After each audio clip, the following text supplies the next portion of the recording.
Damage అయితే గట్టిగానే అయింది. మొత్తం ఇటు వచ్చింది.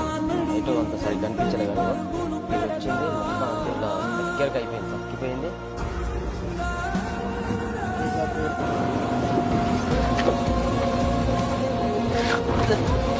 అయితే లేదు అసలు.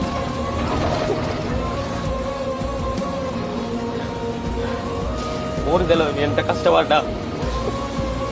నాకు ఓడు సపోర్ట్ చేయలే, ఫ్యామిలీ సపోర్ట్ లేదు.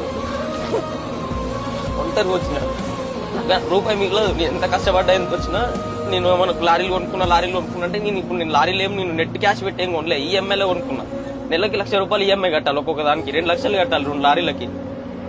ఇంకా కొందరు రీల్స్ చేస్తారు ఇక చక్కగా చచ్చిపోవాలి ఇడని చేసిరు, అవి చేసిరు, ఇది చేసిరు, యాప్లు చేసిరు అని చెప్పేసి పెద్ద పెద్దోళ్ళు ఉన్నారు మునగాళ్ళు. అసలు అది సృష్టించిన నోట్ పీకడు. కానీ మా అన్న పొద్దున్న లేస్తే పెయింటింగ్ వరకు పోతారు ఇప్పటికి కూడా. మేము అదే పైసలు సంపాదించుకుని మంచి కోట్ల ఆస్తులు ఉంటే మా అన్నకి